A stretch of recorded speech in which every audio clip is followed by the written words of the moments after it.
The sky's hanging low with that soft haze that seems to settle over the swamps this time of day, and the air feels heavy, like it's carrying the weight of 100 stories you'll never hear.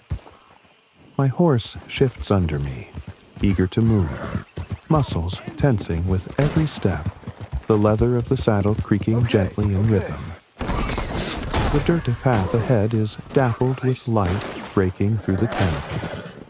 Every patch of sunlight flashing across the ground for just a moment before it disappears again. Off in the distance, a bird calls out, a sharp, almost impatient cry. And somewhere deeper in the trees, I hear the faint splash of something moving through water. Could be a heron, could be something less friendly. The smell changes as we ride further. That mix of damp earth and wild greenery thickening with a touch of stagnant water.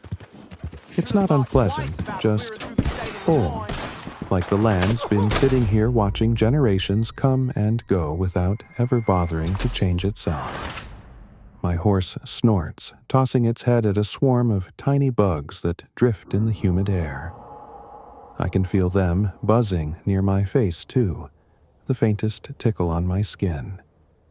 I give the reins a gentle flick and lean forward, letting the steady clop of hooves carry us deeper. The sounds of the wild seem to pull in close around us now. The chorus of insects, the lazy croak of frogs somewhere unseen, and the low, rustling sigh of leaves when a breeze stirs them. My eyes trace the twisted shapes of the trees. Some lean so far you'd think they'd topple, but their roots clutch the wet ground like they've got no intention of letting go. Moss hangs in long, draping curtains from the branches, swaying gently with every shift in the air. Sunlight turns it gold in places, green in others, like the whole swamp is alive and breathing. Every so often, the path curves near the edge of a pond, its surface glassy except for the ripples spreading out from a turtle's slow dive beneath. I catch glimpses of movement in the water. Maybe fish, maybe something with teeth. This place doesn't give up its secrets unless it wants to. My horse's hooves sink just slightly into the softer patches of ground, the sound changing to a wet thud. I keep my balance as we pass over roots that push up like knuckles through the soil, the rhythm of the ride shifting, then settling back into that steady, reassuring beat.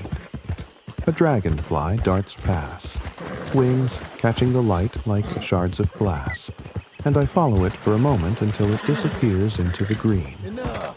Somewhere to the left, the low, muffled rumble of a bullfrog makes the air vibrate. It's almost hypnotic out here, the kind of place that could make you forget time is moving at all. But the land remembers. Every half-fallen fence post, every weathered tree scar, every faint trail leading off into the underbrush tells a piece of some forgotten story. We pass a broken-down wagon, half sunk into the ground, its wheels overtaken by vines. There's no telling how long it's been sitting there. Years, maybe. The wood's gray and splintering, the metal parts dulled to a deep, almost black rust. My horse gives it a cautious glance but keeps moving, tail flicking lazily behind. The air is thicker here, heavier, as though each breath is pushing back against something. I loosen my grip on the reins just a little, letting the horse pick the pace, and we glide through the narrow track. The light shifts again, softer now, more golden, as the canopy thins for a stretch, and the warmth spills over us in a gentle wave. It feels like riding through a memory. The hum of insects swells for a moment, then quiets as if the whole place is holding its breath. I can almost hear the faint lap of water somewhere ahead, just out of sight. The smell of the swamp grows stronger, rich and earthy, tinged with something sweet from flowers hidden among the brush. I spot a heron standing still as stone in the shallows, its long neck curved like it's carved from ivory. It watches me pass, eyes bright, but doesn't move. Further along, a branch cracks under the weight of something climbing, and the sudden noise makes a flock of small birds burst into the air, wings fluttering like a rush of wind. My horse's ears flick toward the sound, but we keep our pace steady, each step bringing us closer to that quiet, overgrown estate that waits in the heart of this swamp. The path narrows, forcing us between two leaning trees whose trunks are split and scarred, the bark peeling away in curling strips. There's water pooled along the edges now, reflecting fragments of the sky like shattered glass. We ride past them, the sound of the hooves sloshing faintly, and I can feel the coolness rising from the shaded ground.